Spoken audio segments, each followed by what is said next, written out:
Welcome to the CBS Eye on Money show. It's Tuesday, March 29th, and we are so delighted that you're joining us today. This is the program that attempts to take the mystery out of your financial life, or maybe just helps you take the next best step in your financial life. Because sometimes you come in with got a lot of baggage, things happen in the past. I get it.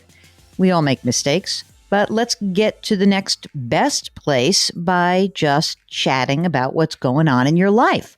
The easiest way to do that is to go to our website. It's jillonmoney.com, and you click on the Contact Us button.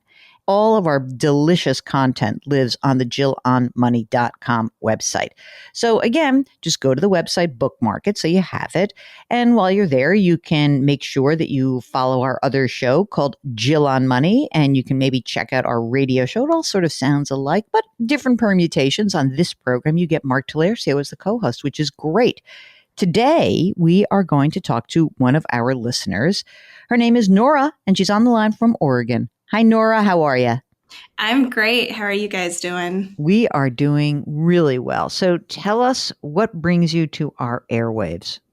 Well, first, I'd just like to say I'm a huge fan of you both in the show, and I'm super excited to be here. And my question is basically if we're stretching ourselves too thin with doing a home remodel that we really, really want to do. I'm like, it's so funny. I've been having this conversation with people about being willing to spend money on a renovation. And I feel like we just all have a lot more information about what our homes are going to be like and what we're going to need. And so I think that sometimes the renovation that you thought you were going to put off, or maybe you thought like, oh, I'll just buy another house. A lot of people are like, wait. I really like my house. I just need it configured slightly differently. So Nora, tell us a little bit about yourselves and who's the we in that. Okay. Yeah. The we is myself and my husband. We're in our early 30s, and we just moved into this house about 6 months ago. And like you're saying, we really love it, or almost all aspects of it, except for the kitchen and the bathroom upstairs. And we really just want to remodel it before we have kids, which is hopefully soon. And our whole thing is like, it seems like if we do it earlier, we can actually enjoy it. We both have parents that waited basically to remodel until they were going to sell the house. And then it was awesome. And it was like, okay, well, nobody ever lived in here with this awesome stuff. So, that's such a drag. I know exactly what you mean. It's like, oh, great. My house looks fantastic for the first time in 30 years. How much did you buy the house for? We bought it for $860K. Okay. And what is the mortgage that's outstanding on it? $688. 6.8. What's the interest rate on the mortgage? 3.25%. Okay, great. And it's a 30-year, right? It is a 30-year. Yep. Okay. How much do you guys earn? We earn $340K together a year. That's awesome. Do you guys put money into retirement plans through work? Yeah. So we both max out our 401ks. There's no additional match or anything there. Mm-hmm. And then we max out an HSA if that's an option that year, like based on our insurance selection. Mm-hmm. And then the rest just goes into like goals or just a brokerage account. How much is in the brokerage account right now? It has $150K in it. That's great. In that account, do you include just plain old savings, or is there a separate savings line item that you have?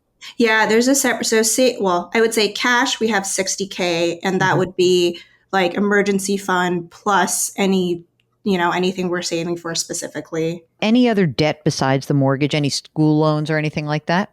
No school loans. We do have a car loan that's $50K. $50K. What kind of car is that? Wait, let me get a guess. Hold on. Is it a Tesla? Yeah. Oh, yes. Oh, yes. Thank you very much, Mark. Thank you very much. What is the interest rate on that car loan? It's at 2.49%. Well, that's pretty cheap. So here's my question to you. You're doing a good job with all of this. You're doing what you're supposed to be doing. How much do you think it will take? And also, can you do both of these projects together, or are they separate projects that need to be done separately just because of like living conditions? Yeah, I would say it makes sense to do them together. I think we would have some overall savings because they're in the same part of the house. And like once you open it up, they're above each other. We've been getting a wide range of quotes, but really the minimum we've been seeing is like 160, which I think the 160 is probably, optimistic guess. Mm-hmm. And then the high end went all the way up to 350, and that was Hmm. just really shocking. um, She's but like, okay, that 350 for a renovation. The 350 is like another house. not yeah, in Portland. It's not. It's for a garage in Portland. well, you can really deck out the garage, I guess. I know. So let's try to split the difference. Let's say it's 225. What do you think? Yeah, seems reasonable. Right? Seems like a number that we can deal with. In your non-qualified account, is it all invested? Have you made a ton of money? What's going on in that account? Yeah, it's all invested. We use like fintech, yeah, Yep. to manage it, and it's all in like ETFs and Okay. index funds. Okay. And how much money are you saving every month in the non-qualified account? I would say every month we have about 5.5K extra, and it Hmm. either goes into the brokerage or to just stuff. Yeah, right. Like the money that like you need things to do. I get it. Yeah, I would say we haven't been disciplined this last year about, every month all the extra goes straight into the brokerage. We've been a little loosey goosey about Mhm. like, see how it goes, and then the extra goes in. If you went to the company that holds your mortgage or local bank, do you think that you would have enough equity in this house? In other words, do you think that they'd look at that and be like, yeah, the comp is actually $1 million? Like, do you think we could get a home equity line of credit on the house? I think we could. I've like put out some feelers, and the amounts I've been quoted have been up to about 160K for Hmm, a HELOC, and that would be less than 80% of the equity, just under. And then the interest rates have ranged. They just give us a ballpark because I didn't want to do a credit sure. pull, and it was 3.75% to 5%. Okay. And then the other thing I wanted to mention is the fintech company we're with offers a personal line of credit, Mm. and they'll offer us up to 95K, and the interest rate is 3.5% right now. But basically, they said it's the Fed fund rate plus another 0.5%. I'm just going to guess that because of your age and when you've been investing, that the 150,000, you've got a bunch of capital gains that's built into that. Do you know how much money you have in gains in that account? I don't right now, but we've never withdrawn from it. We've only, Get yeah. ready to withdraw, baby.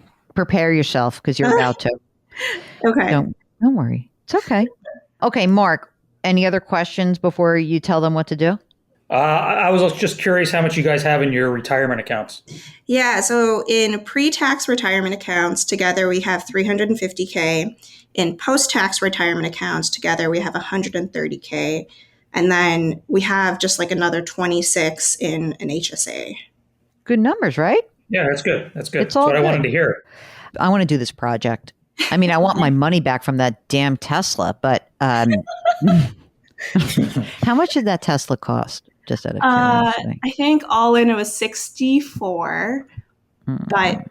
I think the list price is now already like 10K higher than Oh, when good. we. Maybe you want to sell it. I'm just kidding. I know people who own Teslas love them, I'm sure. Okay, Yeah. Mark, what do you think about the home equity line of credit versus a personal line of credit versus just selling out some stuff that you made some money on in your non-qualified account and paying for this? First of all, I would like to. I don't want to spend $350,000. I'm hoping We're we not can do doing this that. We're cheaper. doing 225. We're not doing 350. Yep, 225. So- She's not getting the fanciest appliances, which you can't even get anyway. But I'm hoping the home equity line of credit combined with some of the brokerage account. That's what I'm thinking. And then, because they got, $5,500 a month extra, it sounds like, we can just plop that towards paying off the line of credit. It's kind of what I'm thinking. First of all, I would really be interested in a few different aspects. I don't love a personal line of credit. Even though they'll give it to you, I'd rather just sell some of the assets, pay the capital gains, and move on. Like, it's okay. There's nothing bad that's happening here. Like, you'll pay 18.8% on the money you've earned. Big deal. It's okay. Do you guys think that your incomes are going to rise in the future or stay about the same? Let's say stay about the same. So honestly, it's a new situation for us. We switched jobs and industries last year, kind of out of necessity, and so it's sort of the first year we're making at this level. Okay. Good. I mean, if that's the case, then I would try to keep it kind of a lid on the renovation and don't go crazy, right? Because we don't want you to take 350 out and, and like kill yourselves. But what I do think is you've got some options here, which is great. So first of all, when do we think you could actually get this thing done? Like, what's the time horizon that we're looking at? Yeah, I would say earliest is 6 months out. More Mhm. likely it'd be like 8 to 10 months out. Okay. So in that case, the first thing I would do is I would take all of my money that I have, that $5,500, and put it into your savings. Okay. Because you're going to spend this money. Do not invest anymore. Just stop. Just stop. Okay. I'm not saying don't max out your 401ks. Of course, max out the 401ks, max out the HSAs, but all available cash goes into that cash account that has, sort of your emergency reserve slash house fund. And so, if you think about it, if you did that, even if it's, let's say even just for 6 months, 6, 7, 8 months, whatever, you're going to have $100,000 in there pretty quickly, which is great. And then what you'll probably need to do is really tighten up the bid, right? So you're going to get all the bids and you're going to pick somebody, and then you're going to try to hold these people to a real bid, right? Obviously 200 is better than 300. So like, but I think 225 is a reasonable amount. So then if you had $100,000 in your emergency reserve, and if you freed up some of the money in your brokerage account, even like maybe not this second, but soonish, I would, certainly look to have 50 grand of cash that goes into that emergency reserve account. I'd like you to have $150,000 in that account before you start this project. Okay. And I'm figuring 50 is like your emergency reserves, and 100 is what you'll be using to fund the renovation. And then the rest of the renovation, I would get a home equity line of credit. If interest rates pop on us, then you can always, at the time of the project, when you establish a home equity line of credit, you don't have to draw it down, and you're not paying interest until you draw down the dollar. So don't get a home equity loan. It has to be a line of credit. If interest rates pop on us, you know what you have? You have $100,000 in your non-qualified account. If you had to, you could tap some of that money, and you can keep putting the 55, or let's just call it $5,000 a month towards this project. And it's going to suck for a while.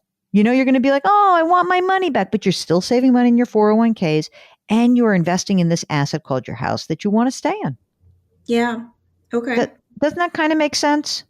It does. I guess, do you have thoughts about like taking out the HELOC and the personal line of credit and I just don't want to do both. you don't The want to reason why I don't like the personal line of credit is that I have a feeling and I'm not sure. So do you mind me asking the company that is offering that?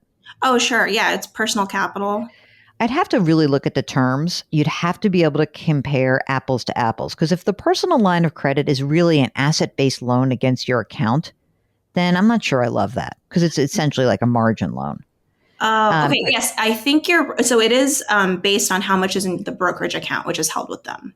And of course, there is no deductibility of that because it's personal. That's Where right. it's interest on your home equity line of credit would be deductible. But listen, I don't want a 5% home equity line of credit either. So if it's like that big a differential, then we'd have to see. I get the sense she doesn't want to touch the brokerage account. I know, but you're going to have to touch the brokerage account. That's why it's there. What's the point? I mean, you could have it sit there and you could borrow a lot of money. It's just like the game we play with ourselves. I know this game. It's like, I really want to preserve the brokerage account. Okay, well, that brokerage account is fine. You can keep it there, but then you're just like, so that asset remains, and then you just have the corresponding liabilities section of your profile, of your personal balance sheet increase. And you know what? You don't have like a zero liability. You got this $50,000 loan. You got $700,000 mortgage. Like, you want to add to that so quickly? You have the asset. I'm not saying you should drain it to zero. I'm just saying we've had 3 unbelievable years in the stock market, 3 consecutive amazing years. I'm not saying your market timing. I'm just saying part of the reason you invest in accounts like that is to be able to have money available to do things like renovations. And you will build it back up. And you will build it back up. Exactly. I think that you should be willing to do it. I don't know why we do this to ourselves. It's like people who are like, I have $100,000 in savings and $30,000 in credit card debt. I know that that's like a silly comparison to what you're talking about, but it's the same mental, mathematical gymnastics that we're playing. You have made fantastic choices in that you're young, you've socked money away. As you said, you're making more money now than you have. Let's say you didn't have as much money, okay? Let's just pretend for a second that you're like, wow, these new jobs we took, they totally suck. And it's 3 years from now. I want to have the opportunity to be like, okay, well, thank God that we mostly paid for that kitchen and bathroom out of cash, because I'm so glad we don't have a big, huge monthly nut that we have to deal with. Because now we want to take our other jobs that are like nicer and better for our balance and, family life, because maybe you have 5 kids by then. You know what I mean? Yeah. No, that I see what you're saying. It's all the same money. It's your money. You're allowed to tap it. No, you're totally right. I think it's just for so long you try to foster this mindset of you sock it away in investments and you try not to touch it, you try to hide it from yourself. Yeah, of course. Can I just say, when we bought this apartment, we bought our place in 2017. And Nora, I was basically in the same position as you with my brokerage account. I probably had $100,000, maybe $130,000. And I basically drained it to come up with a down payment for this apartment and to finance all of our renovations. Basically took it to zero. Now here we are 5 years later in 2022, and that brokerage account is back up over 6 figures. And yes, we did have good years in the stock market, but the point is, you will build it back up. You will. You have a good reason to use it. Just use it. Don't look back. You found a house that you love. You want to stay there. Enjoy the house. Listen to your brother. He's a little bit older than you. He's been there. It's actually the timing is exactly the same, because they were also in their early 30s when they were doing this. I encourage you to try to give yourself permission to just say, hey, we did this for a reason. Use it. Awesome. Okay. Thank you for the pep talk. I feel, yeah. All right. What else? What else do we have to do for you? That's all I had. All right. Then we're going to let you go. And I'm sure you have your estate planning. You've got wills. We have wills that are literally, we started doing them last weekend because I was like, I'm going to go on the show. She's going to ask me about it. Yes. Got to get started. That's so good. I'm so happy that that's the case. I'm glad that I could be that person in your life. I think that you're in good shape. We are delighted that you joined us. And we're encouraging people who have these kinds of conversations with each other, whether you're single and doing it yourself and talking to your friends, talking to your family, talking to your spouse, whatever it is, and you just want sort of a different perspective. Feel free to hop onto our website, jillonmoney.com, and click the contact button. And we'd love to have you join us on the air. It's a much, the reason why the on air is more fun for both of us, for me and Mark, is that we hear different things in your voices. Like you heard Mark say, I don't think she's really going to do it. Whereas I can just give advice and read your emails. It's great. But sometimes we hear something in the way you're telling your story that's important. And it's like an important fact. And it's great to discover that with you. And if you're shy, you can change your name and change where you live. It's okay. There's many people who have rediscovered love of their middle names in this broadcast. Believe me. Just go to jillonmoney.com. Again, click the contact button. Sign up for the free weekly newsletter. It comes out every Friday. So that's fantastic. We drop episodes of this program every Tuesday and Thursday. Mark Talercio is the co-host and executive producer. We're distributed by Viacom CBS. Try to do something nice for someone else today. We'll see you next time. And don't forget our mantra here: curiosity, compassion, community.